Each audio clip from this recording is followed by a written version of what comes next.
In my honest opinion, the title of this video is 100% accurate, and I really do think this is the best build in the game right now. This is good for low-end content if you just want to have fun and enjoy ability spam. It's good for high-end content and is currently one of the best DPS methods in the entire game, allowing you to even one-floor Caretaker, which is extremely hard, and it's also the best build this season for all the GrandMaster Nightfalls, and the best build if you want to solo these GMs as well.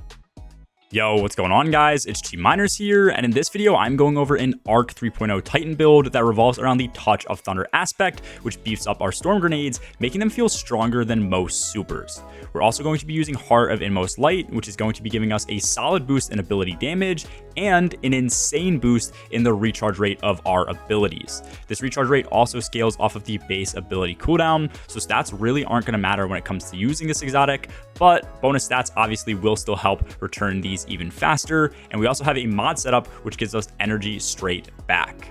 I took this into the Light Blade GM solo and just cleared adds, champs, and light bearers with these grenades alone. You can just spam these, get off stuns, and they will literally half health champs. If you take this in with a team of 3 running this, or even just yourself and 2 other players to take some of the aggro, you will be sprinting through GrandMaster Nightfalls, because 5 out of 6 GMs this season are also Arc Burn, so we're going to be dealing 25% more damage than usual.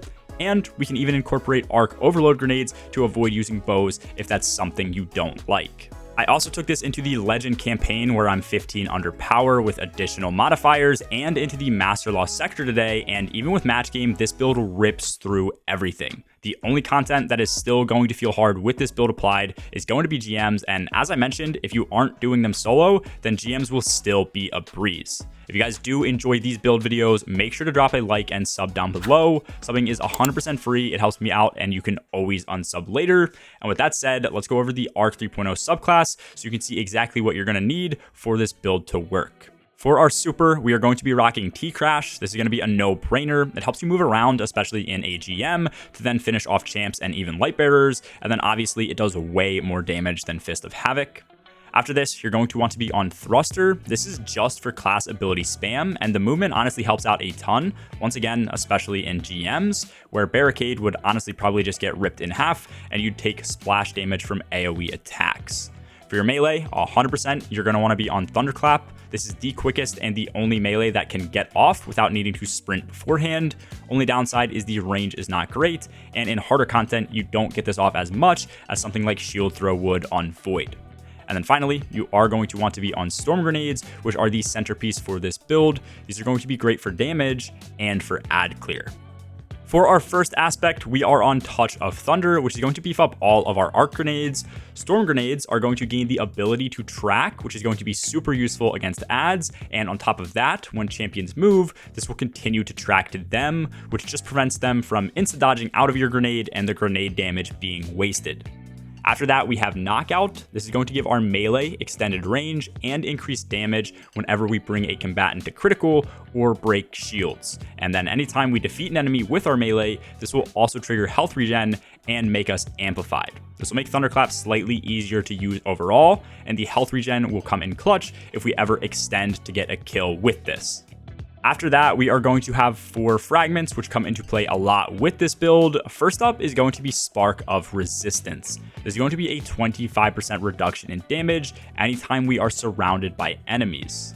Spark of Shock is going to allow us to jolt enemies whenever we use an arc grenade. You are going to see this come in clutch by perma-stunning certain enemy types, chaining damage to trash adds to increase our ad clear, and in general, just increasing the overall damage that our storm nades deal. Spark of Recharge is going to give us both grenade and melee energy back whenever we are critically wounded.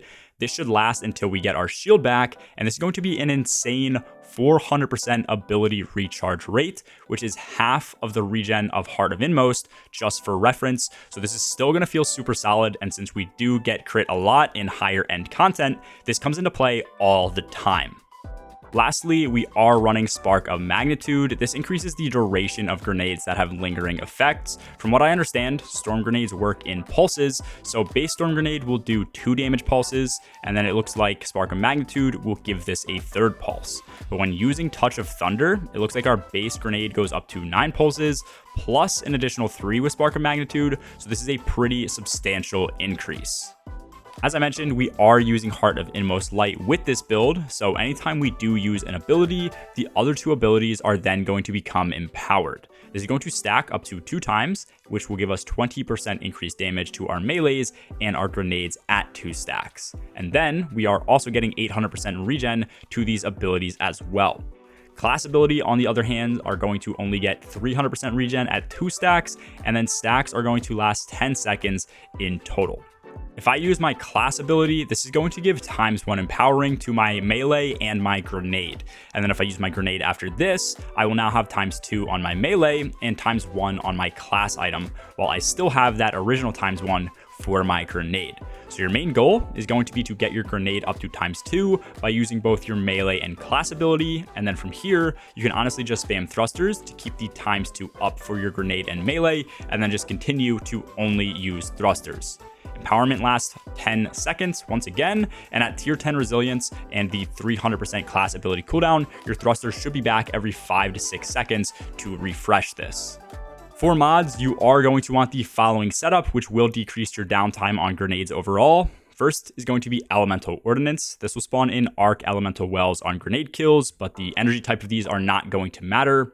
And then we are also going to be using Elemental Charge to get charged with light whenever we grab an Elemental Well. This will give us 2 charges per elemental well that we grab. And then after this, you are going to want, at minimum, 2 copies of Firepower on. Each copy of Firepower is going to give you 15% of your grenade energy straight back whenever you throw a grenade while charged with light. This means while charged, we can throw our grenades and then instantly get 30% back. After this, I also recommend throwing Bomber onto your class item if you can. Since we are spamming Thruster every 5 to 6 seconds, this is going to be a huge amount of energy back in total. And then the only other mod I would recommend running is something like Precision Charge or something similar, depending on the weapon you run. Elemental Wells will not always be able to get picked up, so having another way to get charged with light is extremely useful. Overall, your goal with the build is just to get your melee to proc on something, because that tends to be the hardest part, and then after this, just spam grenades and thruster, and you should maintain the ×2 empowerment indefinitely. This will give us an 800% increased grenade regen rate, while we are getting 30% back from charge with light, and 16 to 20% energy back each time we use thruster with Bomber on. Then we're also going to be dealing 20% increased damage from Heart of Inmost Light, 25% increased arc damage in GMs if you take this there this season, and we will also deal way more damage with Touch of Thunder and Spark of Magnitude than base Storm Grenades would, because we cast way more lightning strikes. I've seen a lot of players using this to solo GMs, bake bosses, and clear master content. Let me know your guys' thoughts on the builds in the comments below, and make sure to drop by my Twitch if you want to watch us do some low-mans, speedruns, and other challenges live. We do also have a Discord where I share all my dim links to builds. Anyways, that's all for this video, guys. As always, have a good one. Peace.